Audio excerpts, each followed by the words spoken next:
Welcome, everybody, to this week's edition of Liberty First Foundation's Roundtable. Tonight, I kind of want to take things a little differently. I know normally we talk about things that are in the news, and we will touch on that a lot in tonight's broadcast, but I also want to do something a little differently. I'm going to select a law from random out of the United States Code, and I want to either determine if it's a constitutional law or if it's unconstitutional and put that debate out there. We will do that towards the end of the show. Another thing I want to touch on is the First Amendment, and how there's a lot of misconceptions and people thinking the First Amendment is not absolute, when in fact it is absolute. A lot of people try to say that you cannot go into a crowded movie theater and yell fire. And that is incorrect. You can go into a crowded movie theater and yell fire. However, if you're yelling fire causes people to panic, and it's untrue, and it causes people to panic and people get hurt, you can be held culpable for those injuries or potentially even deaths. Other than that, freedom of speech is absolute. You are allowed to say anything. However, if your words cause harm to another individual or individuals, then you can be held accountable for that harm. The First Amendment is absolute, okay, plain and simple. And we got to get it out of our heads that it is not absolute. It's just like Second Amendment. The Second Amendment is absolute. Okay, your firearms, regardless, or any arms, regardless of what they are protected under the Second Amendment. Okay. Now, however, if you irresponsible use or malicious use of those firearms results in injuries, death, etc., then you can be held accountable for that. Your your right to own a firearm should never be infringed upon, and we have to quit trying to justify government taking away our rights in order to appease some group. Okay, the First Amendment is absolute. The Second Amendment is absolute. The entire Constitution is absolute. And if we want to, we have to ensure that if we're going to be able to restore the Constitution back to its founding principles.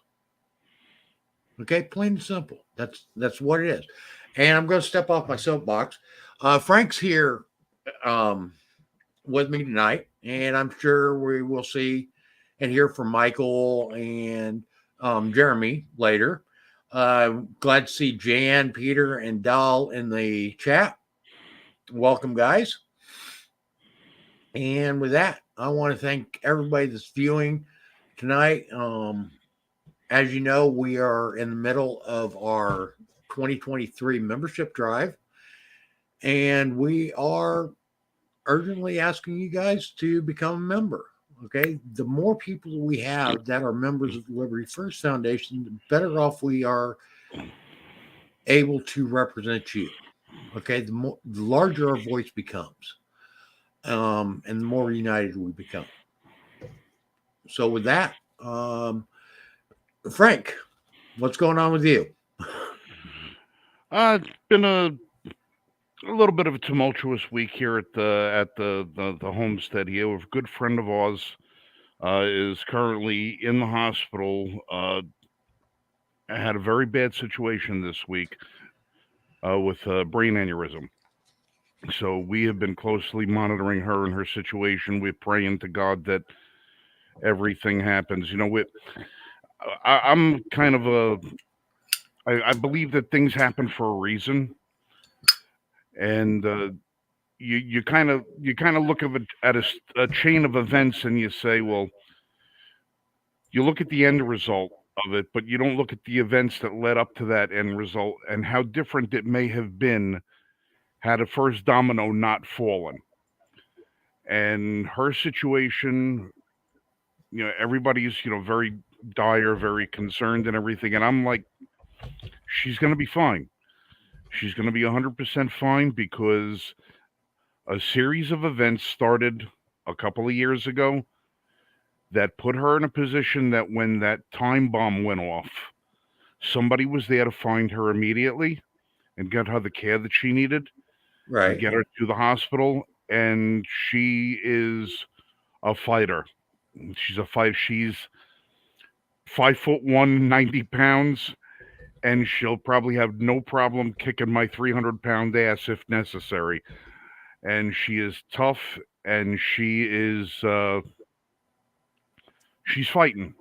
She's fighting. She's gone through today, I believe it's her third or fourth surgery in 2 days to try and alleviate pressure and to get things done. And we here, we're not mentioning names. We're not putting anything out there that isn't just generic information. Right. But if anybody wants to spend a minute or two and say a prayer for her, we would all greatly appreciate it, because even though we know she's going to come out of this and we know that she's going to be better than when it all happened, we want God's blessing on her for that it comes out quick, that it goes with no complications, that her pain is reduced to a minimal. We just want to make sure that we give her every advantage possible, because she's on our side. I'm not going to say we would feel differently if she had different political persuasions, but she's on our side of the aisle and she's a fighter. We need her voice with us. We need her with us. Our family needs her. We need her. I need my friend. And so this week we've had a little bit of the air let out of our sails, but we're getting back into the game. And it's rough. It's rough when you have somebody who's so young has to deal with such horrific battles, and you have people that, when you look at the scale of justice and you see what people get away with for their whole life, never having to pay a price for anything they do, and then you see innocent people who are good, decent people, they get put in behind the 8 ball, and you got to say, well, where is the fairness? Right. And you say, well, I asked God to give me strength, and He gave me something to fight. I asked Him to give me wisdom. He gave me something to think about. I asked Him to give me something to care about, and He put someone in front of me who needs caring. God always answers us just in different ways. And so like I said, if you guys are inclined to say a prayer, just send one up. The big guy knows who you're talking about. And he does. And the thing is, okay, and I'm not sure if it's a biblical quote for positively, but there is a quote. If you give a man a fish, you feed him for a day. You teach a man to fish, you feed him for life. A lot of God's intervention in our lives is more to teach us than it is to actually grant us things. It's to teach us how to deal with the various struggles that we come across in our life. Okay, just like you said, when you ask him to learn caring, okay, or to be more caring, he presented you with somebody that needed care. When you asked him for strength, he didn't give you strength. He gave you a fight to build your strength. Okay. If you ask him for compassion, he's going to give you something in your life that will build your compassion. He's not just going to automatically make you whatever you're asking for. The same goes if you are asking for wealth or any of those things. He's going to present you with opportunities to increase your wealth. Now, the problem is, are you going to be able to identify those opportunities, and are you going to be able to act upon those? Okay. That's where it comes back on us learning to help ourselves. God puts the stuff in our paths, but God doesn't make it easy for us. Nah, and plus we also have to take the the wisdom that we have inside of us, and we have to recognize when the opportunities that he presents us actually do present themselves. Because so many times you've heard the expression that opportunity knocks, but you got to listen. If you're presented with an opportunity to do what you need to do to make yourself the person that you want to be, and you don't take that opportunity is lost to you. And it could have just been that one right turn instead of a left, or left turn instead of a right. You should have gone down when you should have gone up, zigged when you should have zagged. You got to recognize the opportunities, because there's only so many times that you're gonna ask for something, that opportunity is going to be put in front of you, that you can ignore it. You have to be able to say, I'm going to take that risk. I'm going to take that chance. I'm going to reach out. I'm going to do that thing because maybe there's something there. Maybe you got to recognize the symbolism, recognize the signs. And a lot of times we don't. And I've been presented in my life with hundreds of opportunities that I let go because I was afraid of them, or that it seemed like it was going to be too much work, or I had my hands filled with something else. And opportunities have passed me by. And then I've also been blessed with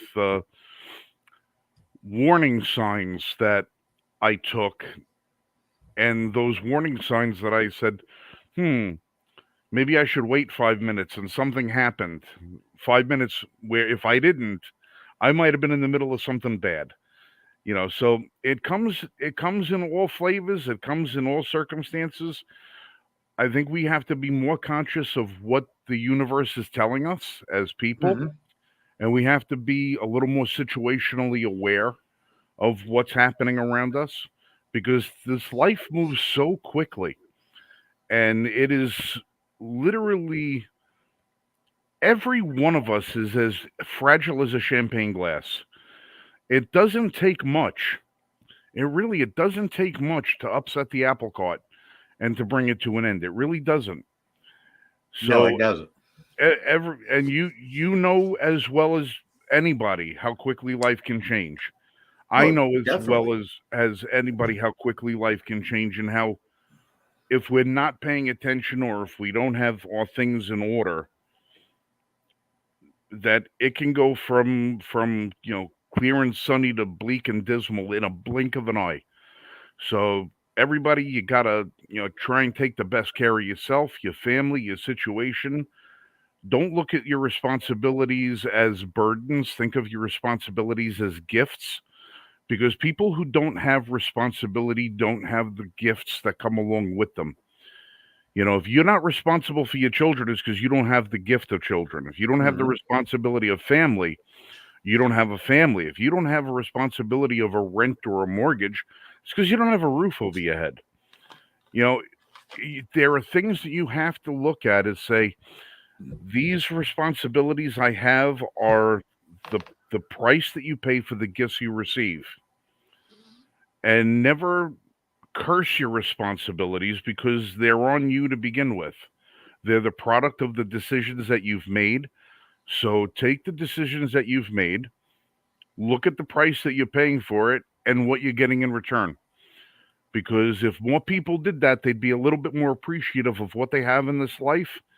Maybe they'd be a little happier, and maybe they could take an assessment of their life and say, I can do better with my life than what I am right now if I work a little harder, if I invest in myself, if I think a little clearer, if I don't drink so much, if I don't do this or if I don't do that. There's always something we can all do to make our situation in this life better, but you have to take your life in totality and really look at it and say, what does my life mean? What does it symbolize? Now, I don't want to, go tooting my own horn, but you might remember a couple of years ago, I had a neighbor in upstate New York where I had my house that for 19 years we were at war with one another. The guy turned out to be a paranoid schizophrenic and was making the community a living nightmare for everybody in it. And I left to go to the store one day, and as I drove outside my driveway and I made the turn, I passed this house. I saw a tree, huge tree, 80-foot pine tree, had fallen and went through the roof of this guy's house. And there were fire trucks out there, emergency service vehicles, and I couldn't help but get a chuckle to myself because it was uh, just desserts. The guy's making everybody's life a hell, and he has karma come back around to to come get him. And then by the time I had gotten home and I walked through my house and I went out into my backyard and I looked over at his property, and the emergency service vehicles were gone, the fire trucks were gone, and all that was left is this tree going through the guy's house, crushed his garage, crushed his car, and him and his elderly wife are both out there standing there with a little bow saw, trying to cut the branches off and put their life back together. I was so sickened with the fact that a half hour earlier I had chuckled over his situation. Not because I cared about the guy or I cared about his wife. To tell you the truth, they're not very nice people, or at the time at least they weren't. Very vindictive, very... They did a lot of bad things to a lot of good people. I was sickened over the fact that I could take joy in somebody else's misery, no matter who it was.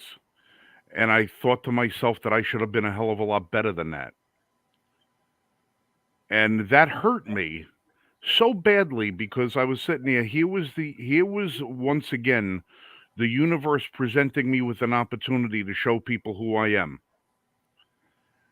And the person that I showed myself to be was not somebody I really liked.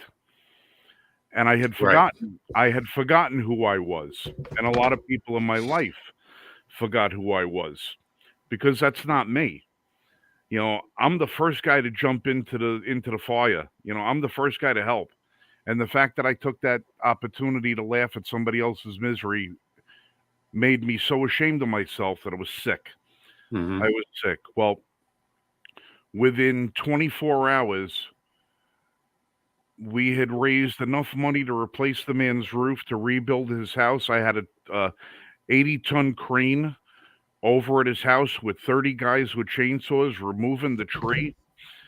And by the end of the week, we rebuilt the guy's house. We had the tree off of it, brand new roof on the house, all the construction done, the repairs done inside and out. And what's more important, we got to understand what made this person the way he was, and what it was that was influencing his brain for those 20 plus years that he had been in that community terrorizing it. The man was never diagnosed as having a severe mental condition. So we wound up reaching out in kind of a roundabout way and getting him some of the help that he might have needed. But he was a guy who would probably, and did, if you were trying to pass him in a passing lane, he'd run you off the road and try to kill you. By the end of the week, him and his wife were in the house making turkey dinner for a construction guys who were out there rebuilding his house. Right. If you don't take the opportunity sometimes to reach out and understand why things are the way they are, you'll never have the opportunity to change the things that you need to change. Because they might not make your life better, but they might make somebody else's life better. And in turn, that ball will develop some momentum to it. And eventually it'll either hit a wall and stop, or it'll just keep rolling till it grows. And everybody's affected by it. So take opportunities in your life to reach out and help people. Take opportunities to change the things that you can change. And if you can't change the things that you want to change, at least reach out to groups and organizations and people that can, or that are at least trying, because multiple voices will move mountains. You know, it wasn't one trumpet that brought down the walls of Jericho, it was an army of trumpets. You know, so join that army. Be part of that movement, put your voice to it, and you'll change things. If not, don't complain when things keep going the way they do. As Smokey Bear says, only you can prevent forest fires. Well, exactly. Okay. And I don't want to discount individual effort. Individual effort is needed. And it is, sometimes the voice of a single person can change the world. And we've seen that with various people throughout history. Okay, Mother Teresa, et cetera, et cetera, et cetera. Okay, Gandhi, Martin Luther King. Okay, I mean, there's a lot of voices through history that have changed history through individual effort. But it's an uphill battle when you are trying to change history by yourself. It's an uphill battle when you are trying to take on government by yourself. And we aren't. I want to make sure that everybody understands we aren't anti-government. We are pro-constitutional government. We are pro-government that stays within the limits of its power. And those powers were granted to our government by you, me, Frank, everyone else here that are citizens of the United States. We grant these powers to government. We also allow them to overreach those powers when we don't say anything about their overreach. If government will always push its power to its limits, and until the people stand up and say enough's enough, government will continue to expand its powers. Our Constitution doesn't allow for that. Our Constitution is set. It is finite. It is defined. The roles of the House of Representatives, the role of the Senate, the role of the president, the role of the Supreme Court and the federal courts. Okay? All these are defined by the Constitution. It's also defined what roles the states play in the federal system. And actually, we aren't really in a federal system. We are in a republic system of governance. Okay? It's not a federal. Our government was mistakenly classified as a federal system because of the Federalist Papers and the Federalist Party that supported the Constitution and the adoption of the Constitution. But really, we are a Republican form of government. We're not a federal form of governance. While our governance has some federal aspects of it to it, it also has nationalist aspects. It also has independent aspects of it as far as the role of the states go. Okay, and the authority of the states. And that's what we have to remember. So we are a Republican form of governance, not a federal form of governance. Right. And by Republican, it's small r, not large r. It's right. not It's not a political Republican. No, it's and for when a, I say it's a Republican, republic. right, we're not talking about the Republican Party. Okay, and another thing that we need to understand is we do not have a true democracy. We never have had a true democracy. While we do have voting and other things, such that we have a representative republic. Okay, it's not. A lot of people try to twist that and say, "Well, it's a representative democracy." No, it's not. Because if it was a true democracy, then everyone, every minority would literally lose every time.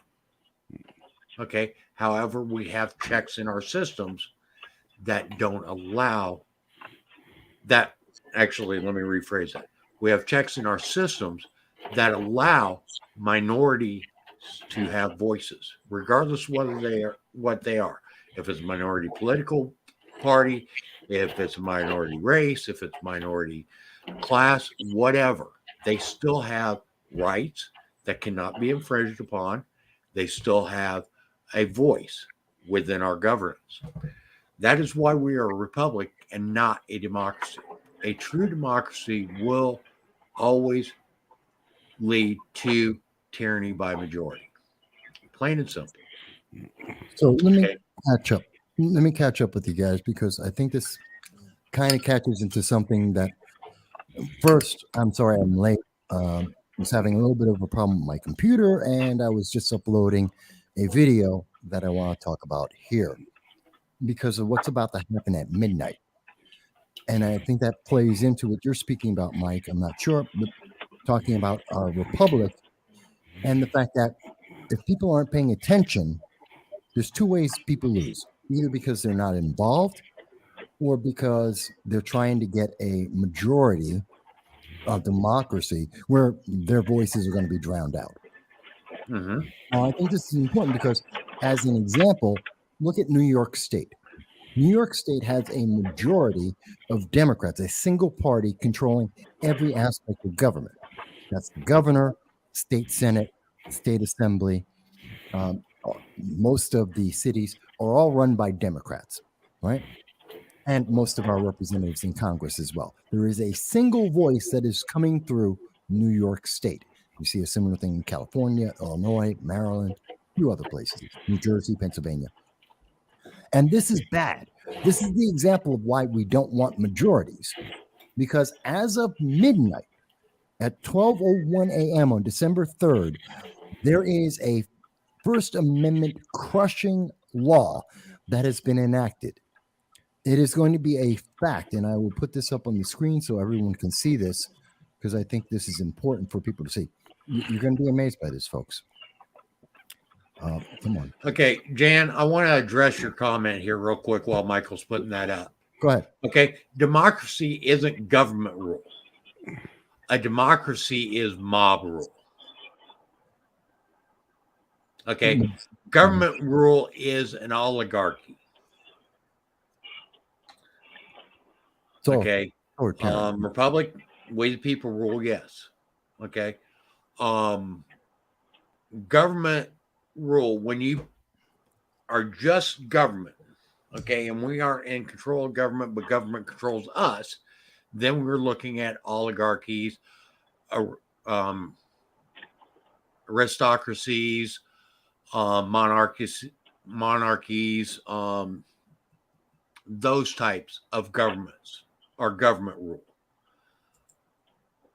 A democracy is mob rule, and essentially that is what ends up happening is whoever has the largest mob rules. Right. And that's kind of what we're seeing here. New York State has the largest Democratic progressive mob. And because of that, what they did this summer, when everyone was distracted, they decided to pass this bill. Said, we're going to do something. We're going to make you safe. They created the Social Media Networks Hateful Conduct Prohibited Law. and this is enacted, happens at midnight. Now, under this law, you cannot put out a meme, a mean tweet. You can't make a statement on social media, any social media, that someone else would be offended by. Because if they believe that you vilify, humiliate, or incite violence against a group, class, national origin, disability, sex, sexual orientation, gender identity, gender expression, religion, race of color, ethnicity, basically, if you are offended by what someone has said online, then it must be removed. If any social media takes place and exists in New York State, they are subject to this, whether they're international, national, US, wherever. And now here's their reasoning for this. The reason is Elon Musk taking over Twitter. Well, no, this is their proposal. They're saying they decided to do this before Elon Musk ever took over. They said that this was going to have to be done to protect people from guns, from illegal guns, from firearms, from gangs like MS-13, the Crips, the Bloods, gangs fighting over drugs, crazed individuals like the New York subway shooter, a black supremacist. What's going to protect the people from all of those? They're going to make sure you can't put out a mean tweet or a meme. And they put that in. And again, I want you to understand, this is their logic. This is part of a comprehensive 10 bills they put forward.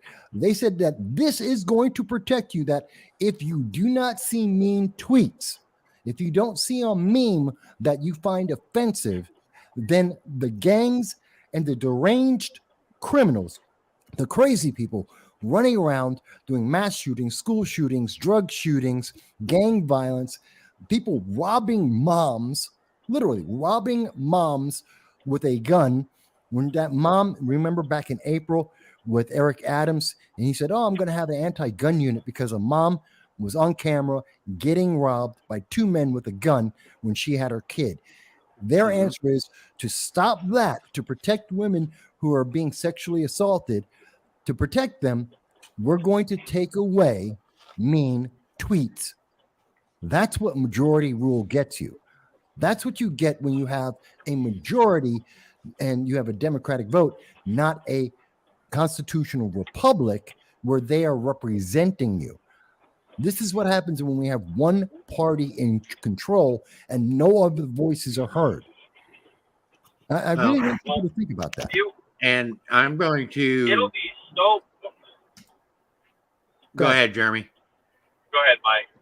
It'll be so interesting to see, though, because we'll have people on in the conservative, the left, the right, center, responding to posts from both sides about what's offensive and what's not. And we'll see what's actually taken down. Because we could get on and make comments over and over and over and over about what the far left is saying, and those posts are not going to be taken down. Overwhelmingly. But here's the thing. They just lied to us and said, we're doing something and you're going to be safe. Same promise they made about the SAFE Act, the red flag laws, the unconstitutional reversal of the Supreme Court. It's the same lie we've heard for 50 years. We're going to do something and you're going to be safe as a result. And the only result is you have less freedom, you have to obey more, and you're no safer before or after. This isn't going to protect anyone. Not one person's life is going to be safe. There is not one woman walking around in New York City right now who is terrified of gang violence or sexual assault. There's no parent that is trying to protect their kids from the roving bands of gangs running around New York City or New York State that are shooting guns randomly because they're in the middle of a drug war. Not one person will be made safe, but they took away our right to be able to protect ourselves with bulletproof vests. They have denied us the right to own guns because of their Supreme Court decision in sensitive areas. They have taken away our police because they wanted to fund the police. We are less safe, and now they want to take away our First Amendment right to question our government because majority rules. All the progressives say we're going to do this because it helps them and it doesn't help the people, and I am pissed off. Well, This law needs to be instantly challenged. Okay. And you weren't here, Michael, but I started off tonight talking about the First Amendment and how people claim that the First Amendment is not absolute. Okay. And we've had the Supreme Court even weigh in on this and has said that the First Amendment is not absolute. And I want to challenge that and say the First Amendment absolutely is absolute. Okay, I'm actually going to put up what the First Amendment says.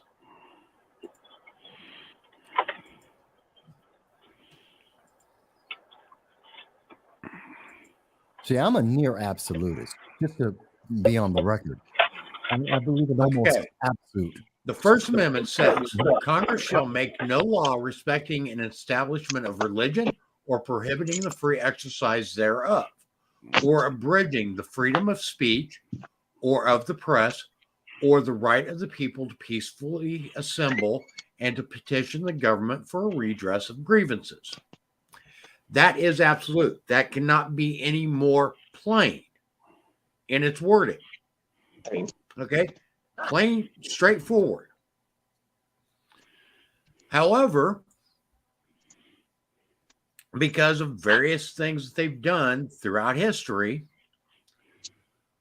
we have justified government's ability to infringe upon this particular right. Okay. We say it's not, we've came across and people say it's not absolute. Like you can't go to a crowded movie theater. And this is an example I use because this is an example that is used in that Supreme Court case. You can't go to a crowded movie theater and yell fire. Well, you absolutely can go to a crowded movie theater and yell fire. However, this is where the misconception comes in. Okay.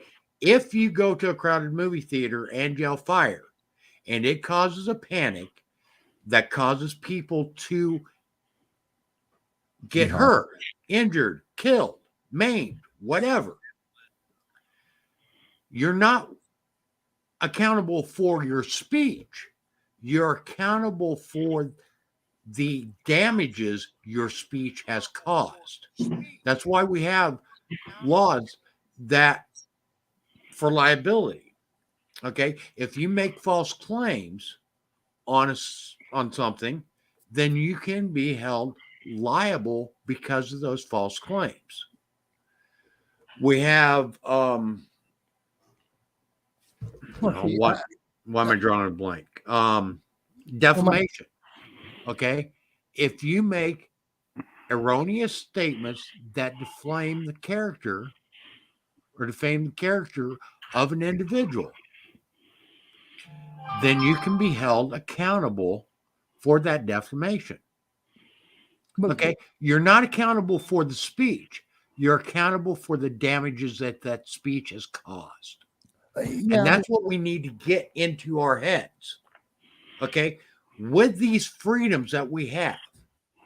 Okay, freedom of speech, freedom of religion, freedom of gun ownership, and all these other freedoms that we have, we also have responsibilities to exercise these freedoms in a manner that does not harm others. That is what true liberty is. But I would say, and I take the position of several members of the Supreme Court over time, that it is near absolute in that if you are inciting violence, which you are knowingly and actively seeking to harm others by your actions, that isn't covered by the First Amendment.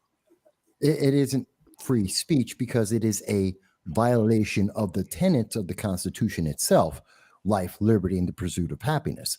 The key there is to determine and to be sure that you have actively denied someone freedom, you have actively caused or tried to incite harm to an individual. There are very few things that could do that. Now, yelling fire in a crowded room, if you know it is a lie and you have done that to cause harm to individuals there, that isn't covered by, I believe, it isn't covered by the First Amendment because it is a The speech, that's the thing, Michael. Okay. The speech is still covered. And even if you had malicious intent when you yelled fire, your speech is still covered. However, the injuries that resulted from your speech, you are responsible for. Well, look, can I throw this into the mix there? We have to look at it as being just more a matter of this generalization of incitement that we would have, okay? Because I can think of 1,000 times, 1,000 different examples of where one person inciting others to commit a violent act would be justified. And I'll give you an example. I'm at a sports arena.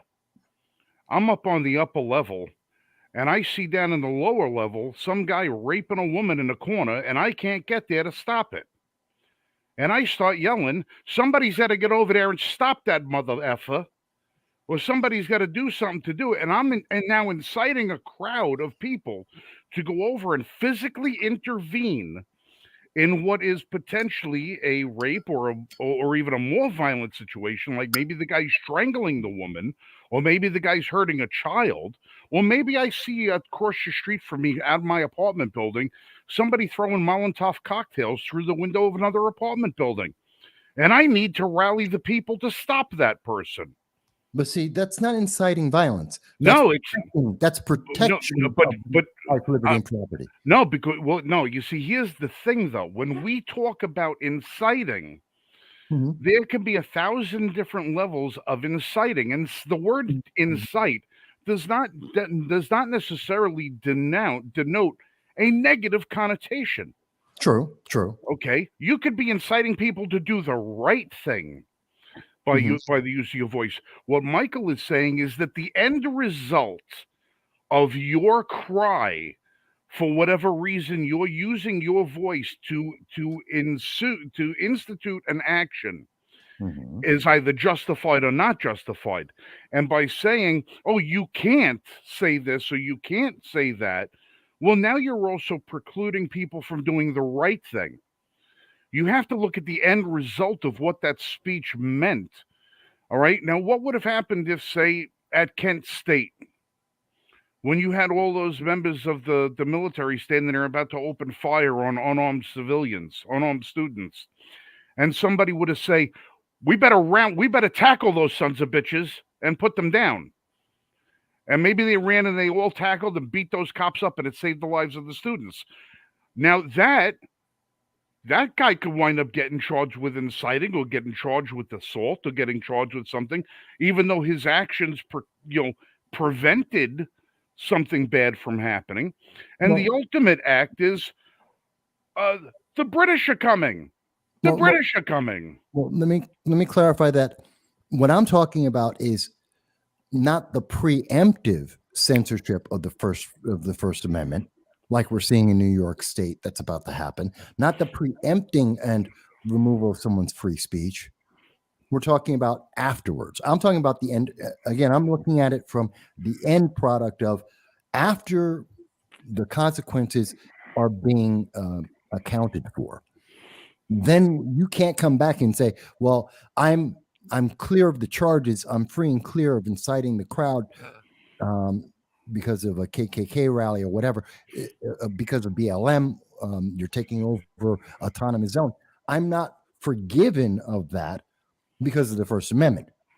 Because the intent was from the start was meant to cause violence and deprive people of their constitutional right of life, liberty, and the pursuit of happiness. Right, but what people are doing now is they're getting to the point where you're not allowed to even voice your opinion, regardless of what your intent is. I disagree with that. That's preemptive. I don't believe in preemptive. Right. And that's part of the problem. That's what Michael's saying. It's not Look, your free speech is absolute. You can say what you want to say. It's just that whether or not the result of your speech caused a positive or negative outcome or caused a legal or illegal situation to occur, that's when it needs to be judged, not Well, then before then. maybe I should say, maybe it's better for me to say I'm near absolutist in the end result of allowing of not having any negative consequence of using that free speech with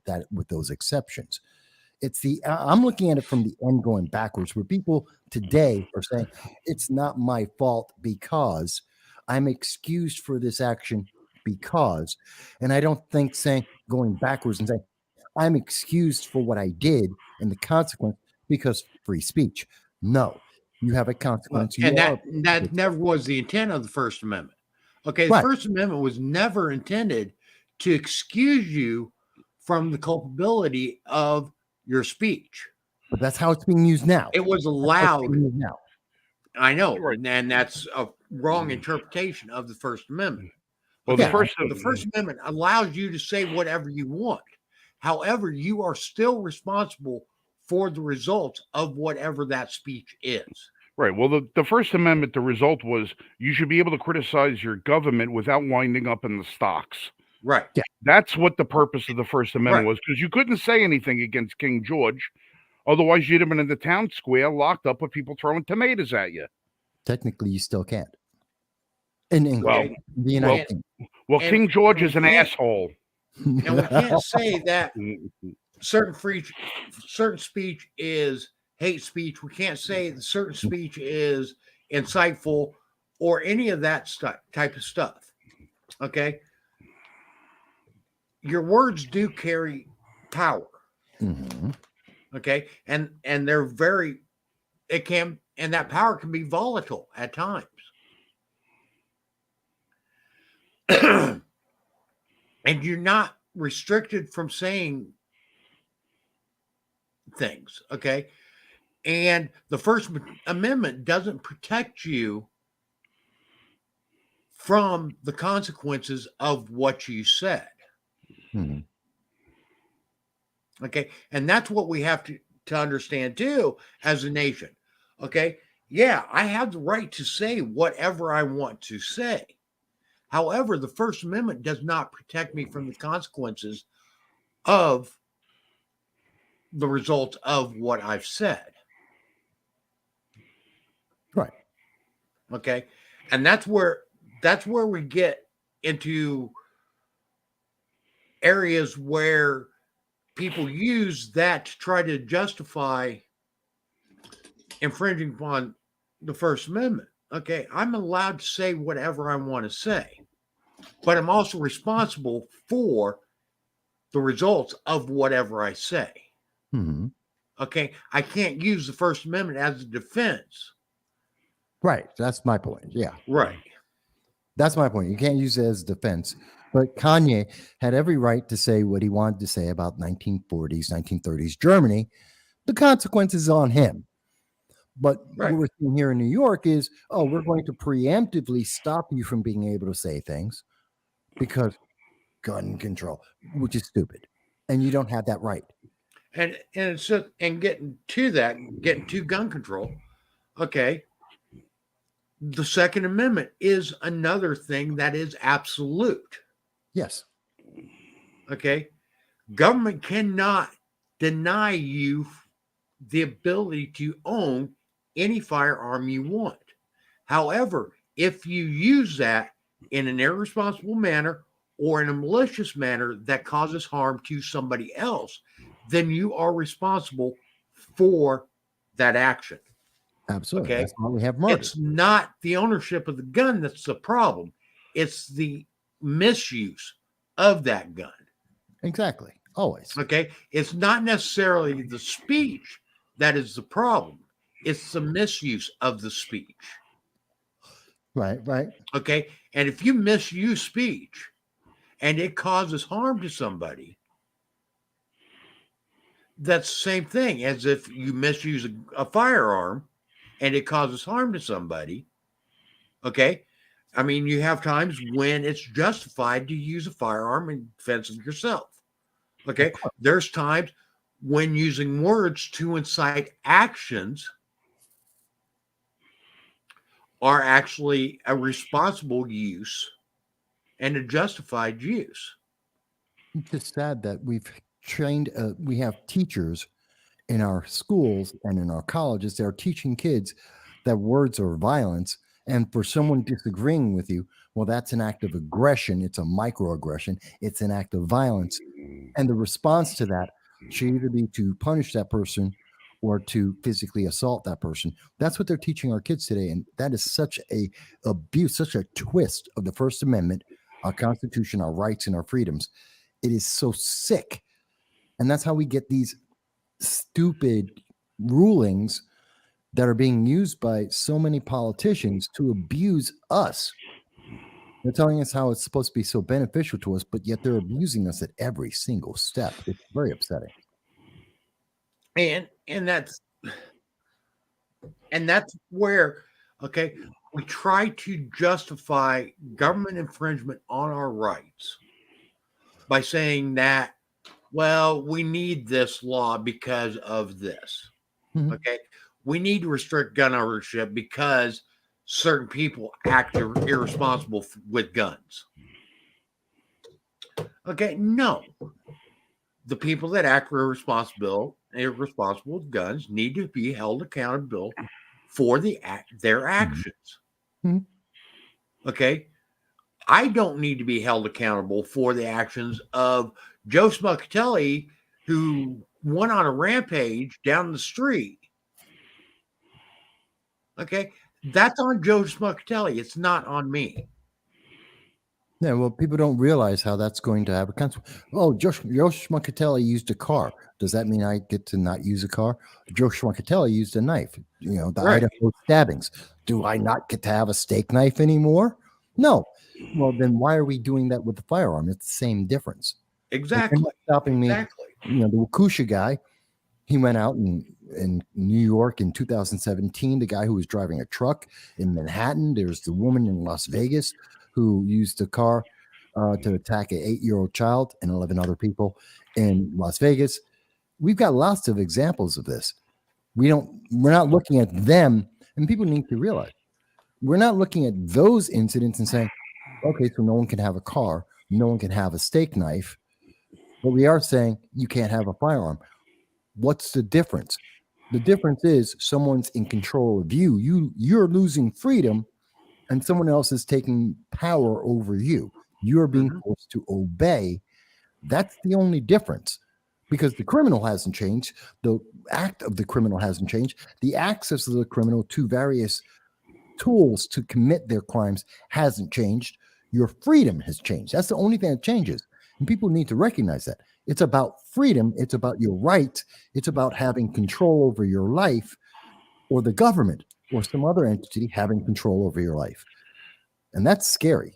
When people start realizing that, I think people have a very different view because they don't look at it that way. You know what I think? I think the scariest disconnect is that when people refer to we the people, they think about the people, the individual. They think about themselves, their family, you, I, all of us, the people. But when they think about government, they don't think of it as people.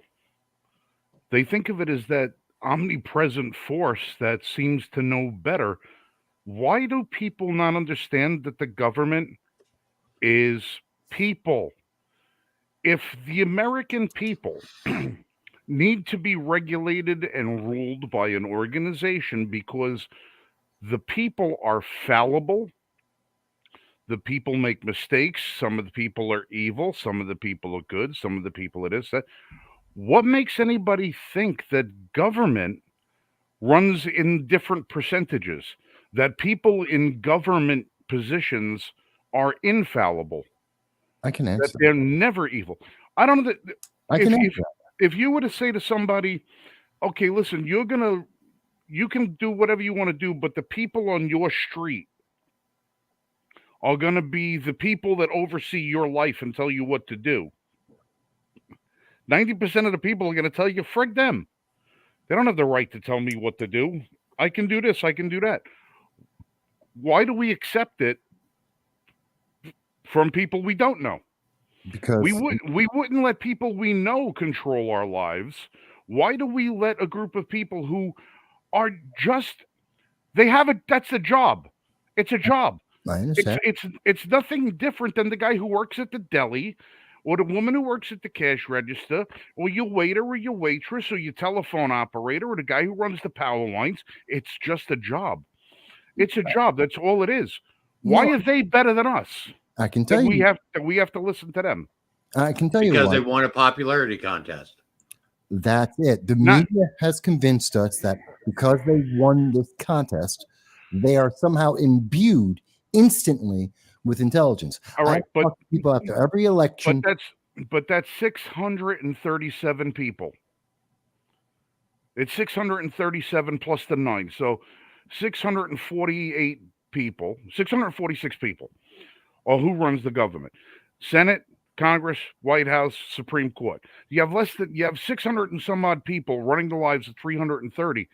Those 600 and some odd people are no better than anybody else.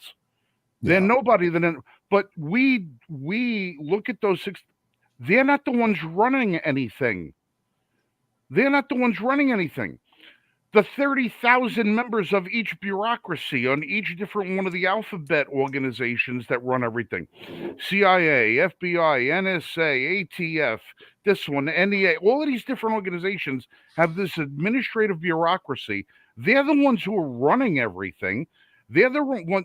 These 600 and some odd people are not dictating every single little thing in our lives. They give that administrative responsibility to these organizations, and then those organizations go run amok with it. So we're not paying attention to our elected officials that won a popularity contest. These people are easily replaced. They die, they leave office, they get outvoted. It's the God knows how many federal employees that have job security that don't ever get voted out of office, that don't ever get fired, that don't have anybody to answer to. They'll never turn around and put their job record up. Look at what the ATF is doing with pistol braces right now. They're about to make tens of thousands of Americans into felons with the stroke of a pen, to which the Supreme Court already told in the EPA versus Georgia that said these agencies don't have the ability to create law through the administrative process. They have to go through Congress. ATF is doing it anyway.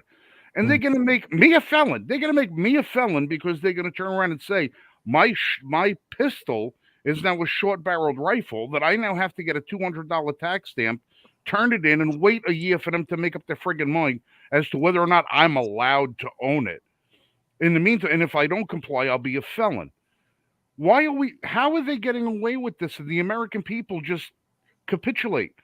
Because we have been taught since we were babies, fresh out of the womb, do not challenge authority. Submit to authority. Obey. Submit to this. We've been taught to obey. We've been taught repeatedly. I mean, think about the lowest learners that are out there. The stroke, those guys in FBI. We've been seeing that these people are running rampant and affecting all of our lives. But we're told, don't question that. And we see, and when people are questioning it, we're watching the Disinformation Governance Board work with big tech media behind our backs, lying to the public, lying to Congress, and arranging to be able to silence large swaths of the public because they said something that's unapproved. We're watching the media go out there and say evidence that has been confirmed and is clear. You know, the laptop, as an example, Hunter Biden's actual documents on getting his gun, that these things aren't real. And 6 months, 2 years later, they come out and go, oh, by the way, yeah, that was true. We always knew it was true. And there's still people, because I was going through this earlier. This is one of the reasons why I lost track of time. Okay, there are still people. Let me get into Well, all I know is thank God for Elon Musk, Me too. because now he's releasing all the shit from Twitter over the 2020 campaign, where they showed how Twitter showing how they deliberately suppressed information from the American people. No, Frank, they fortified the election. According to Time magazine in 2021, February of 2021, it was fortifying the election. That's their word for it now. Yeah, well, So- they can go suck a turd out of a camel's ass. Okay, I'm looking for. Okay, Matt Taibbi TV. Yeah. released a ton of Twitter files tonight. Okay, and I guess we got episode 2 tomorrow. Yeah. And you look through some of the comments on these. Oh, I was sick. What people will Hey, do to I'm justify it. Oh my God. Well, here's I'm trying to get into one. I'll actually. Okay.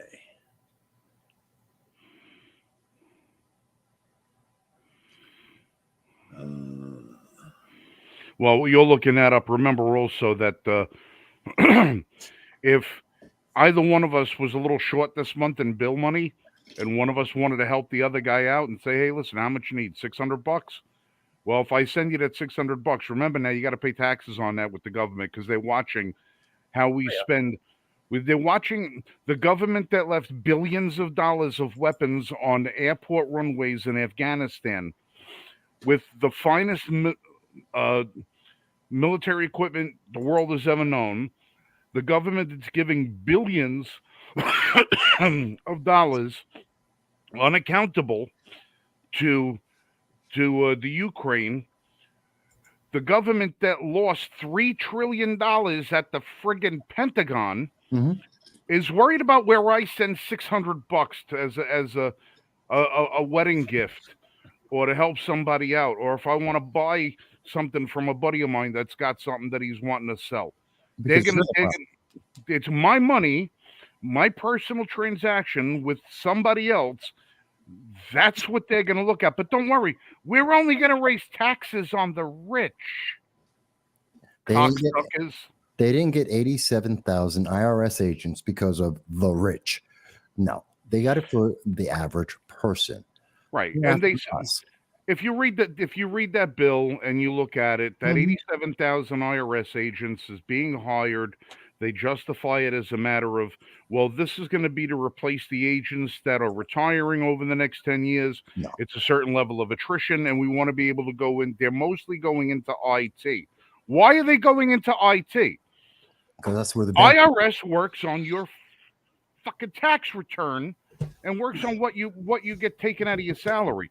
The only reason they're going into IT is so they can go into your bank account, your credit account, your Cash App account, whatever it is. They just want to know what you're doing with your money, because it's not enough that you're already paying 11 different taxes before you get to cash your check, and then another 24 taxes after it. They want to suck every dime out of you as possible. And if you don't want to pay it, they use the threat of violence against you by saying, well, we're going to send federal agents to your door to incarcerate you at the end of a barrel. The American people have better wise the hell up and do something about this shit, because it's not going to be too long before forget about grandma getting run over by a reindeer. Grandma's going to get run over by the IRS. Yeah. Get back to these Twitter files. Yeah. Okay. I've shared my page here. This is under that thread. Okay. And we have Allison Horbrook. I'm truly disgusted that our democracy just sat around and watched while Elon took Twitter and turned it into an authoritarian disaster. The fact that he fired those 3 great men as soon as he took over shows just how much of a bigot he is. I will be leaving Twitter tonight. That's a stupid statement. It has no connection to reality. Dude, So, they yeah. give zero credible sources. Only young educated would believe these. Well, it's meant to be emotional. It's all about the emotion. It's not about any kind of reality. It's, I feel like he shouldn't have done that. I feel, remember, these are the same people who said it's a private business. They can do whatever they want. It's the same people who said that it's okay to suppress the news and to silence people. But now that they're finding out, oh, this was all against the law, this was criminal, this was a violation. Worse yet, that this is being done, the same rules are being held to them in the same way it's been held to others. Now it's a problem. Now it's an issue because they're no longer in charge. They're no longer getting the benefit. They're no longer winning. And so that's why it's a problem. And it's about their And emotions. some Go of on. these earlier tweets that I found on this was literally trying to go back and say, well, the evidence wasn't corroborated, that it can't be used because there is no chain of custody and blah, blah, blah, blah, blah. All this other stuff trying to defend the suppression of this story. Because their side is losing. Okay. And again, they're trying to defend the suppression of our rights. They're trying to justify government or big tech or whoever you want to blame it on for suppressing our rights. Look, here's the thing. I don't give a shit if Twitter decided it didn't want to have any conservative voices on it and locked everybody out of their account. I don't give a shit. I honestly don't. It's a private business. If that's the model that they want to use, let them use that model. What I give a shit about is that Twitter, in its former form, was working hand in hand with the Democrats in Washington, D.C. to silence it. So Twitter was being used as a de facto arm of the United States government to suppress free speech. Yeah. That is where the problem is. And then Right. when you add in that it was colluding with all the major media outlets across the country, the big three, plus all the cable networks, now you have a cabal. Now you have more than just a matter of the federal government interfering with it. Now you have what you call conspiracy. Yes. Conspiracy to defraud the American people of their First Amendment rights. Mhm. And as far as I'm concerned, that's a treasonous offense. Yes. It's also, I think, violation of 18 U.S.C. 241. Right. You have taken, and what the left doesn't seem to understand about this whole thing is that it wasn't only a matter of them stifling the voices of people of the right side of the fence. The fact that they could do this or they would do this is also a violation of their civil rights as well. Mhm. Because when you can do it to one group of people, it means you could do it to all groups of people. This Yeah. was a civil rights violation against every American, not just the voices that it stifled, but the voices that it could stifle if it decided to. Because depending upon the winds of change, depends on who gets told to shut up and who don't. So is Twitter guilty of suppressing free speech?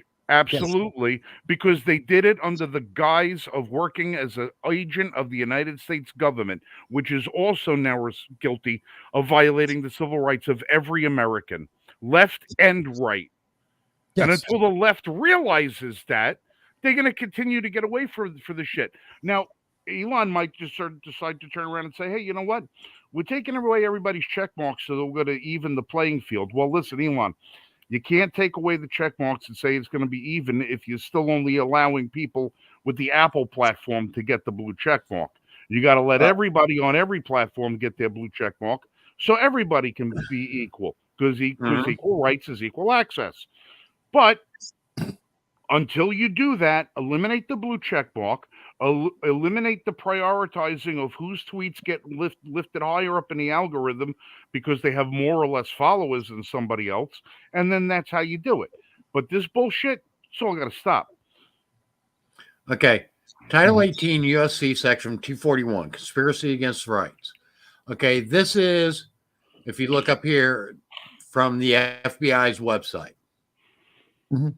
okay, the statute makes it unlawful for two or more persons to conspire to injure, oppress, threaten, or intimidate any person of any state, territory, or district in the free exercise or enjoyment of any right or privilege secured to him or her by the Constitution or the laws of the United States, or because of his or her exercise of the same. It further makes it unlawful for two or more persons to go into disguise on the highway or on the premises of another with the intent to prevent, hinder his or her free exercise or enjoyment of any of the rights of secured. Punishment for this fine varies from a fine or imprisonment of up to 10 years or both. And if death results, or if such acts include kidnapping and attempted to kidnap, aggravated sexual abuse, or an attempt to commit aggravated sexual abuse, or an attempt to kill, shall be fined under this title and imprisoned for any term of years or for life, or may be sentenced to death. Yeah, I'm surprised they didn't edit that to say, unless it's done by the FBI, then it's okay. Because they were part and parcel of this bullshit. You know, Yeah. you know how Now, I was gonna say, you know how I eat crab legs? They always you order crab legs and they come out and they give you a little cracker so you can crack the crab legs and all the rest of that. I don't do that. I'm a savage. I'm a man. I just rip everything apart and eat everything. I don't care if my hands get cut up and bloody. But I use the little claw that came with the crab to dig out the meat.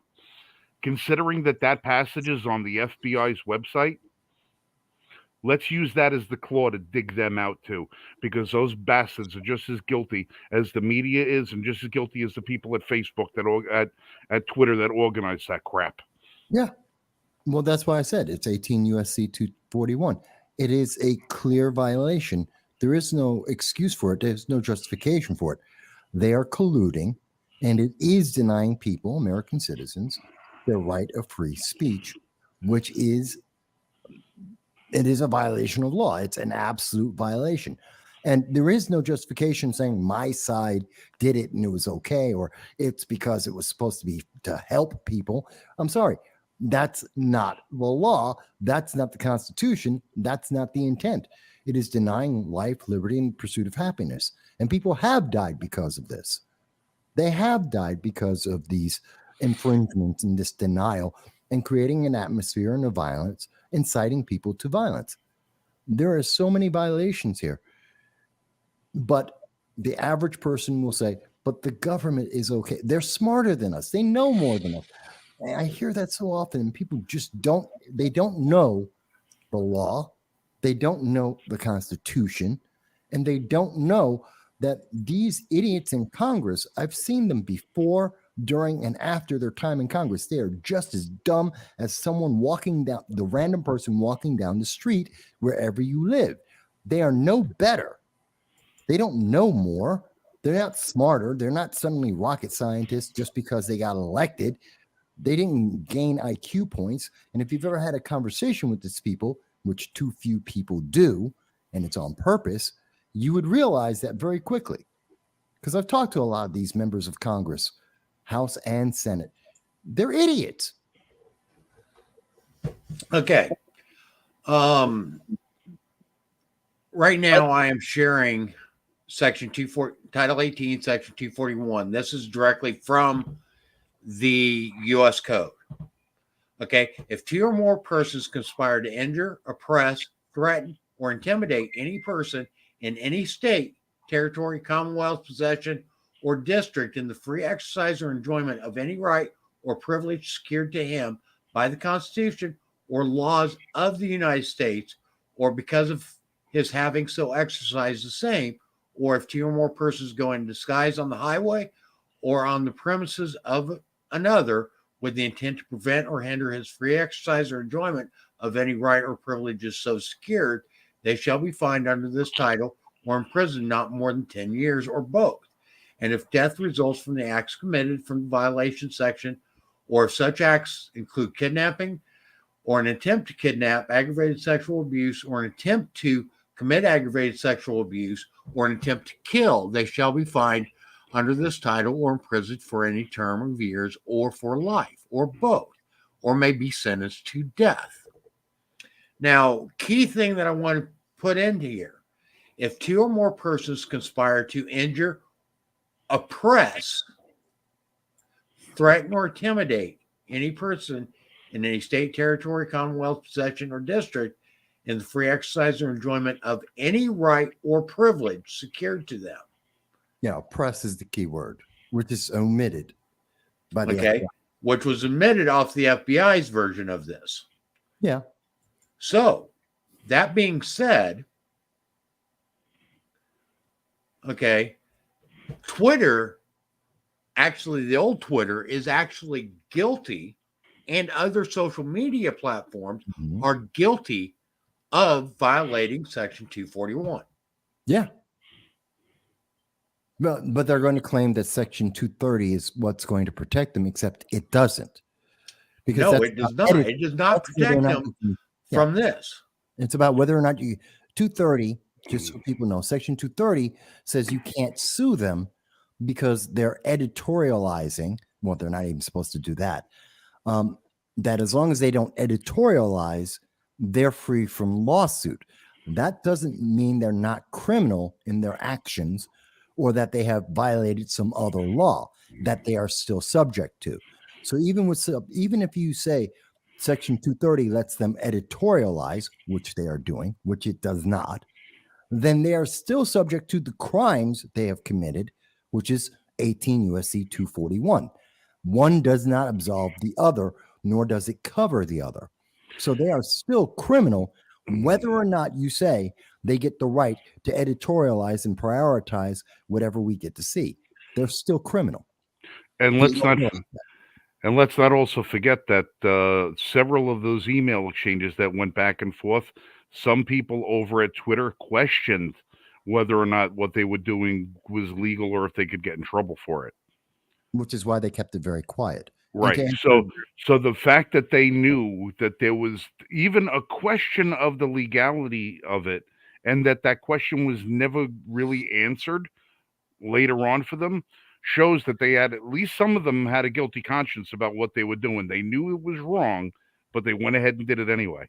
Yeah. And to answer the question from Jan about, she was asking about whether or not Joe Biden had a hand in this. Well, remember, the Disinformation Governance Yes, he Board did. directly ties him to that.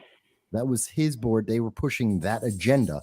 The Disinformation Governance Board enabled and even furthered this kind of oppression of free speech and the rights and freedoms of American citizens. So again, yeah, he's directly tied to this. All right. Guys, I'm going to have to bug out for tonight. Like I said at the beginning of the show, I'm a little under the weather myself here today, and I got a headache that's pounding like a drum going off. So I'm going to cut out of here tonight. I'll catch you guys in a few days. Until then, you guys be safe, shoot straight. Dal, Jan, Pete, whoever, everybody else is out there watching. We love you guys. And again, remember, if you can, throw out a quick prayer for a buddy of mine, okay? Love you guys. Be safe. Thanks, Frank. Have a great night. Yeah, it's amazing. You know, the more I talk to people about some of these things and I see it, it's amazing how many people compartmentalize their view of government, of the laws, the impact. They always like to try and make it, well, it's just this one thing. Twitter's only about whether or not the social media is only about whether or not I can say certain things on there. No, there is more to this. It is connected to more things. It's connected to how our government is operating, how the political parties are suppressing free speech, how this violates our Constitution, amendments, and our laws. It's not just one thing. And it means that you need to do your homework. It means you have to spend the time to understand at least the scope of this, because as we just showed, it's not just, is it a First Amendment issue? It's also an issue of oppression. It is an issue of suppression. It is an issue of how our politics are created, our laws, our legislation is created, and how it is enforced. It is about, at the end of the day, about how our country continues to exist, whether it exists as a constitutional republic or if it's becoming more and more authoritarian, and where does that lead us to? It's not, people want to make it, no, but these are the good guys. Not really. It's kind of No. like Thrones. There is no Anybody that's trying to oppress anybody else is not a good guy. Oppression is never good. Yeah. Regardless of where it's coming from. Yeah. And people need, it's more like, if you want to look at it in a way that people can put their head around it, it's like Game of Thrones. These are all gray. All these individuals, all the institutions, they're very gray at the best. When they're doing things right, they're gray at best in terms of their motivation. And as we see the consequences, the answer is no, they're bad guys. They're doing the wrong thing. And they're doing it under this veil of we're doing something, which I really hate. And they're doing it for you. You know what Reagan said it. I mean, everyone's quoted it. But it's so accurate. I'm from the government and I'm here to help. You should run for the damn hills. The government is not the answer. More government has never been the answer. In my lifetime, your lifetime, 55, almost 55 years, the government hasn't gotten anything right. No. Why do we think they're so great and doing so well? They've never gotten anything right. And that's not just Biden. Go back through history. Doesn't matter. Pick a president, and I will show you how that president screwed up. Yeah. I mean, starting with George Washington. You can literally start with George Washington, and he got things wrong. Yeah. Point blank. He acted unconstitutionally in several aspects. Well, that's why we had the Supreme Court quickly trying to reverse things from day one, because people will abuse the government and power for their best interest, whether or not it's for the best interest of the nation, which is why it takes the public to countervene that, because we ultimately are the power, and they can only do what we allow. People forget that. Chuck Schumer walks around like he's a neo-noble, like he's telling us how this is going to happen. I'm telling you, this is going to be great for you. Chuck, you haven't lived around people for 40 years. You have no idea. They only show up for photo ops. They don't know. No, they know that it's going to be good for them and their interests and their friends. They have no idea how someone who's making $30,000 a year with a family of four, how they're living. They have no clue. Well, he forgot about that decades ago. Yeah, they did. Okay. And I want to touch on the economy a little bit here. Oh, God. Yeah. Because Nancy Pelosi tweeted today that because of the job numbers, our economy is doing great. And I had to laugh. I can defeat that in one quote, one bit of data. I want to show you this. This is how easy this is to correct, because I follow this on regular. Go ahead. If our economy is doing so great, why is Amazon and several other big tech companies literally laying off tens of thousands of people? Why is the automotive industry laying off tens of thousands of people? Why is the retail industry laying off tens of thousands of people? Well, here's the thing. Here's the easy number. Everyone agrees small business is the engine of growth, of business, of employment. 70% of all people work for a small business. Right now, there are 8.9 million small business owners. That is down. That is down from a year ago. That is down from a month ago. It is down from 2 months ago. We are in a slump. This is a bad thing. Fewer small businesses mean fewer people working, means an economy that is not doing well. Nancy Pelosi is lying to people's face. Everything's okay because the way that we count unemployment is good. Everything's great, except there's less small businesses, less people have jobs. That is bad for the economy, and it's getting worse. Year over year, we are down. We are down month over month. This is a problem. You can't have a good economy and the small businesses are shrinking. No, It's that simple. no, our economy's in the tank. Okay. We're in a recession. We've got runaway inflation. I don't know how they're computing their job numbers, but it can't. I mean, they're manipulating them somehow. They don't count. They don't count certain groups of people. Another point you could look at is the not in the workforce. That is a very important number. It's people they don't count who are unemployed, but they don't count them. That increase. Okay. I mean, there's tons of data that dispute this. Yeah. Well, what do you expect? Okay, and that's about all I have to say on it. Okay, you're being gaslighted about the economy, plain and simple, by this administration. The economy's in the tank. Yeah, and people need to wake up and understand. Okay, if our economy was doing good, you wouldn't be paying astronomical gas prices this winter to heat your home, or electric prices. You wouldn't be paying astronomical food prices. You wouldn't be paying, I mean, across the board, durable goods is up. Automotive prices are up. Durable goods is up. Food is up. Fuel is up. Mm-hmm. I mean, every indicator, luxury items are up. Every indicator is inflated. Yeah. Absolutely every one. Okay. So our economy can't be doing good. Okay. We're in a recession. We're in a recession. I mean, we're damn close to a depression. Damn close. Mm. Yeah. Yeah. Okay. Because, I mean, we've got massive retailers laying off people. We've got massive tech companies laying off people. We've got petroleum companies laying off people. We've got automotive industry laying off people. Even though there's a big push for electric vehicles, automotive companies are laying off people. Okay. I mean, across the board, every sector you look, there are huge layoffs happening. Yeah.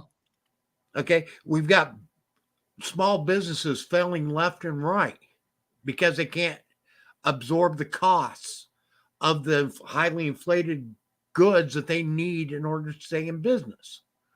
I mean, no matter where you look, you can't find an indicator of how the economy is doing good. Except for the headline unemployment number, which is why they focus on that. That's why they always focus on, they won't tell you any of the other numbers. They won't talk about any of the other factors. They're not talking about interest rates going up. They're not talking about the impact and how that's hurting everyone, whether you have a credit card, a house, a car loan, any credit. They're not talking about that. They only want to talk about one thing. Here, unemployment's 3.7%. Isn't that good? The economy is doing great.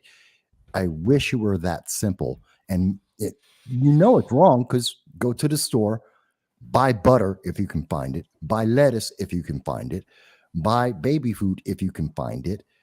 Tell me that the prices aren't up. Astronomical. They're up 30, 40, 50%, depending on where you live in this country. If basic food items are up that much, do you really think the economy is good because unemployment is quote unquote 3.7%? Are you sure?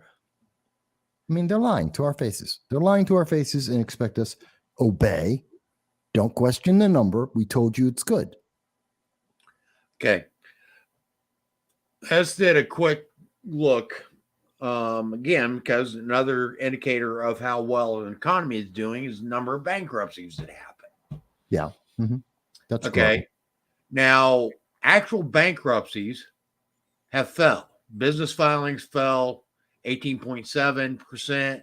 Non-business bankruptcy filings have fell 11.4%. However, Chapter 13 files increased 26.6%. That's bankruptcy. Chapter 13 is bankruptcy. Okay. So again, we've got another indicator. Our economy is tanking. Mhm. So, I mean, literally, no matter what indicator you want to look at, housing starts are down. Housing market is crashing right now. Mhm. Housing prices are dropping. I mean, all the way across the board, no matter what indicator you look at. But they're only looking at one indicator. Mm-hmm. They're only quoting one number, and that's the only number that they will ever mention because it's the only number they have at the moment that looks good, but it's not accurate. No, it's not. It's extremely inaccurate. It's never been accurate. It's meant to be fudgeable. It always Mhm. has been fungible. Now, Michael, Yeah. you and I, a few episodes back, it's been a little while, Yeah. had a debate one night on the constitutionality of a proposed law. Yeah. You remember that? I remember that we had it. I forget which law it was. Okay. I think it was So student loans. I'm going to add a new section if you would like to participate in this. Sure. I'm going to randomly pick a law from the U.S. Code, Mm-hmm. and then we are going to debate whether or not that law is constitutional. Okay. Okay. Sure. I thought it'd be a good exercise. Can't hurt. So, okay, right here, I've got actually, let me get this shared up. I And actually by the shared way- this earlier. Okay. I just want to respond to Jan. Jan, we're not going to have a big recession soon. We are already in it. Oh, It's already a we big are recession. headed We're for in a depression. Okay, if things do not turn around and change, we are headed to a depression. Okay, so what I have up here is the Office of Law Revision Council, United States Code. Right. And under the United States Code, there are 54 titles. Right. Okay, so I am going to use Google random number generator, and I am going to pick one of those titles. So we're going to go to title 44. Okay. What's that? Okay, title 44 is public printing and documents. Okay, this could be interesting. Okay. Under that, we have 41 chapters. So we'll use the random number generator again Mm-hmm. and pick a chapter. Chapter 38. All right. That's government. What is No 38? longer exists. So we'll try this again. 23. National Archives Trust National Fund. Archives Trust Fund Board. Okay, and under that we have 8. looks like 1, 2, 8 Yep. sections.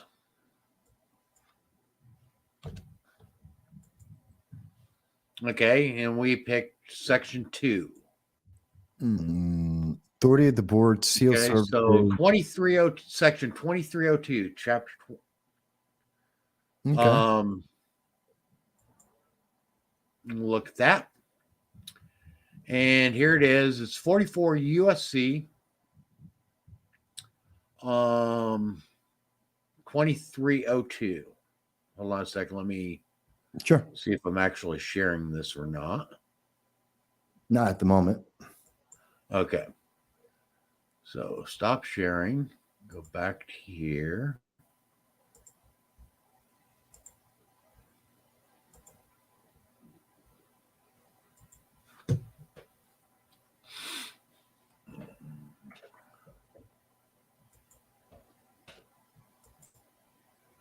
Okay. This is the authority of the board, seal, services, bylaws, rules, regulations, employees. Yeah. Okay. And this law states, in carrying out the purposes of this chapter, the board may adopt an official seal which shall be judicially noticed, may utilize on a reimbursable basis the services and personnel of the National Archives and Records Administration necessary as determined by the archivist to assist the board in the administration of the trust fund and in preparation and publication of special works, collections, sources, and preparation, duplication, editing, and release of historical photographic materials and sound recordings, and may utilize on a reimbursable basis the services and personnel of other federal agencies for such purposes. 3, may adopt bylaws, rules, and regulations necessary for the administration of its functions under this chapter, and may, subject to the laws and regulations governing appointments in the civil service, appoint and fix compensation of such personnel as may be necessary to carry out its functions. Okay. Okay. I see two problems with it.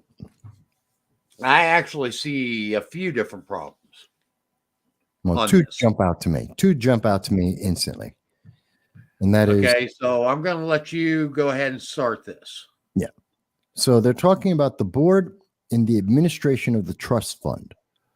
They don't have a right to disperse money or use monies. That's in the hands of the Congress, not Exactly. administration of the government. There's one flaw. Yeah. And appointment of civil service, appoint and fix compensation of personnel. Again, that's not in the purview of administration. They're a department of the government. That's in the purview of the Congress. Congress is abdicating its right to hire, fire, and pay various individuals. So again, that's beyond their authority. It's authority that's been given by Congress to them, which circumvents the purpose of the Congress in the first place. Again, this is, and the only reason why this is here because we've bloated the government, because we don't actually need a department for this. Okay. Actually, we do need an archivist. Okay. And the reason why is because Congress, by constitutional edict, is to keep minutes and records of its proceedings. Okay, fair enough. Well, that's an archivist. That's not a national trust fund. Right, exactly. Okay. Now, I do agree with your two things that you pointed out. Okay. May adopt an official seal which shall be judicially noticed. Right there. That, again, is a purview of the Congress. Okay. Right. That is a legislative act. Okay. They may draft a deal, but Congress needs to approve it. Right. Okay. May adopt bylaws, rules, and regulations necessary for the administration of its functions under this chapter. No. No. Again, that is a purview of Congress. Congress is charged with all legislation. Okay. Bylaws, rules, and regulations are all legislative acts. Right. May be subject to the laws and regulations governing appointments. Again, that is a legislative act, which is the purview of Congress. It is not a purview of an executive agency.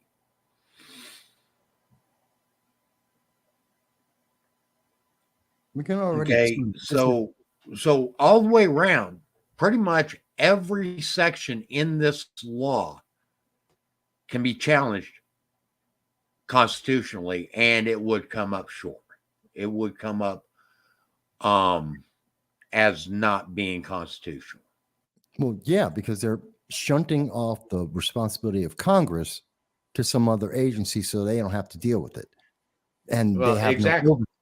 they have no oversight. And there's the whole point is they're supposed to have oversight. Right. So that it gets so Okay, big that it's unwieldy, but then it shouldn't be that big. Cut its size. Exactly. Okay. And like you said, they've abdicated, Congress has abdicated its responsibility, its obligations under the Constitution to an agency that, number one, Congress never had the authority to make in the first place. Yeah, they made a subordinate group that that shouldn't exist, that never did exist before.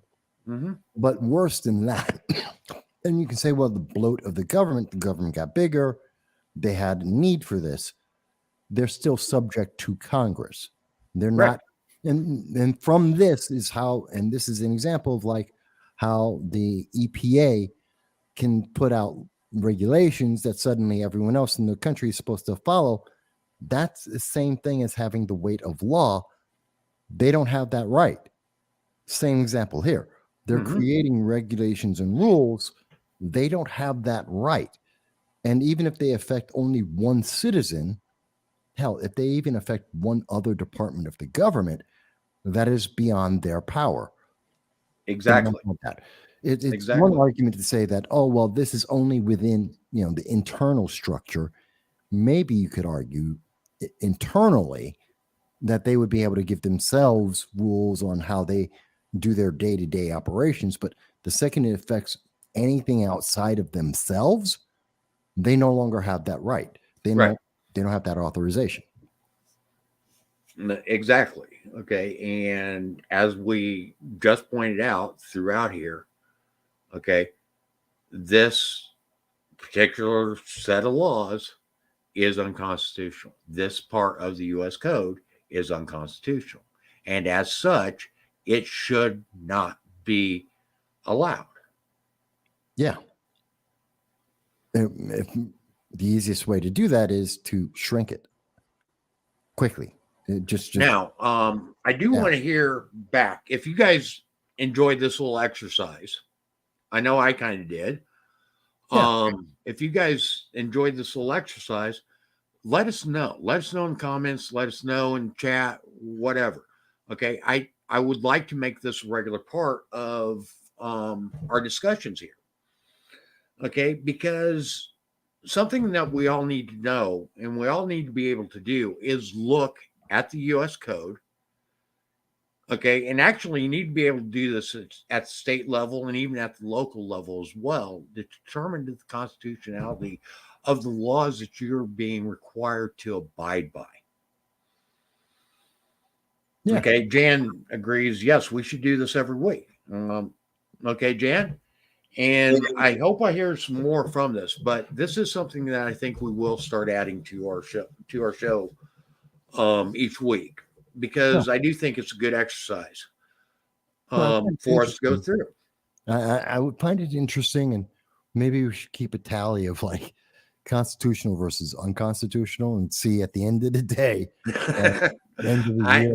I'm almost going to guarantee that a majority of the U.S. Code is unconstitutional. But I'm wondering how much of a majority, Mhm. how much bloat have we created that has completely exceeded and circumvented the actual intent? Yeah. That's a good question. I mean, we all would say, I think most people would say, if they're being honest, it's a lot. But what is a lot? Are we talking 51%? Are we talking 86%? I mean, what is it actually? Because I don't think anyone's really stopped to say, hey, how bad is it? Well, and as far, I don't know of anybody else that's doing something like this. No. So I think it is going to be a good exercise to find out just how out of control our government has become in the 240 some odd years it's been in existence. It's nowhere near where it was envisioned to be. Nowhere near where it was meant to be. No, it absolutely isn't. Okay. And also, if you want to support efforts like what we did tonight with this little debate, and I agree, it wasn't much of a debate, but it was a little bit of a debate. Some of them are easier. And I'm sure we're going to get into some that are going to be a lot more expansive in the future. But if you support stuff like that, and support a lot of the things that we're doing here, on the educational front, talking about topics like the economy, like we did tonight, the First Amendment, the Second Amendment, other constitutional issues, actions of our government that we find very troubling, join the Liberty First Foundation. Right now, we are in our membership drive for 2023. Okay, and if you would like to become a member of the Liberty First Foundation, you can do so at the link that I just posted up on the screen. That's at l1f.us/L1F membership drive. And we're not asking for a lot. However, the money that we do bring in from this membership drive will go towards helping us to do research, to helping us expand our reach and reach more people, etc. We are working hard for you guys to hold our government accountable. One of the things we put up last week, okay, we actually got it up Sunday or Monday. Sunday night. We got this up, is the bill that Michael Vasquez wrote. Okay, and this is something that we want to submit to Congress. However, in order for us to do so, and I also think that we should submit this to the state legislatures as well, because constitutionally, the states are who's in control of how elections are operated. And this could be implemented at a state level very easily. Yeah. Okay, and if you think about it, all of our elections, except for one, are actually state elections. The only election that is a national election is the election of the president. And folks, this is not long. This is not long. This is maybe 3, maybe 4 pages, maybe 5 pages long. It's in regular English. This isn't, you don't need to be a lawyer. Regular person can read this without having a dictionary, without a thesaurus, and you can figure it out. It's all common sense. It is common English. And that's how our laws should be. You don't need to have a doctorate to understand this. It's not that long. No. It's actually very direct, and it's very clear in what it's supposed to do, and it's very constitutional. Okay. But things like that, okay? I've helped write legislation in Washington and a few other states as well that have allowed for various challenges on items basically protecting the Second Amendment. Okay, that's a part of what we do here at the Liberty First Foundation. But one of the biggest things that we're really working on is to unify our communities. Okay, and one of our projects that we are working on is community unification. And that's another big educational goal of ours. However, like I said, and like I've said in the past, we have limited funds and limited resources. Okay. And the only way that we can actually expand our reach and expand our programs is through you guys becoming members. Okay. For you guys helping us out. And I think we've got a great mission. We aren't here to just collect money and rest on our laurels. No, we want to put that money to work to restore the Constitution. And the best way to restore the Constitution is, number one, educate people. There are too many people that don't know what the Constitution even says. True. Sadly, okay, true. They are lost. They are confused. And that's a big purpose of ours, is to educate people. Because how can you protect your rights if you don't know the limitations our government has? Yeah. Okay. Now, not only that, the first 250 new members of the Liberty First Foundation are going to be eligible for a giveaway that we are also conducting at this time. And that giveaway is a custom Henry Golden Boy 22 lever action rifle. Nice. Okay. Now, you're joining the Liberty First Foundation, we give away stuff to our members all the time. Okay. We've done this in the past. We've done multiple giveaways to various people. We are asking you to become a member, and as a member, you're going to get some exclusive benefits, such as exclusive content. You're going to be eligible for giveaways that the general public is not eligible for. You're going to get some courses that I'm currently in the process of working on. You're going to get access to those. There are many other benefits that we are going to be adding to over time as well that are going to be exclusive to our paid members. That is the reason why you want to become a paid member of Liberty First Foundation. That, and also because you support what our mission is. And our mission is to restore the Constitution back to its original intent.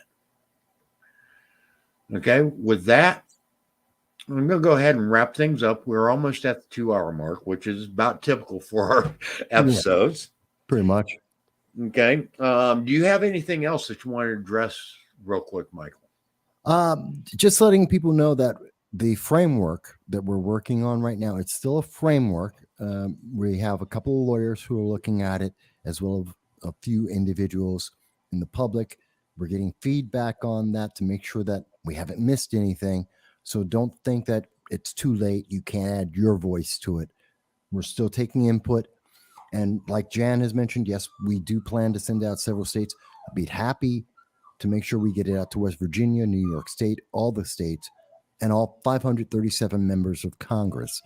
And I have a member of Congress I'm talking to very shortly to put it in front of them to make sure we have someone to introduce it on the floor of Congress.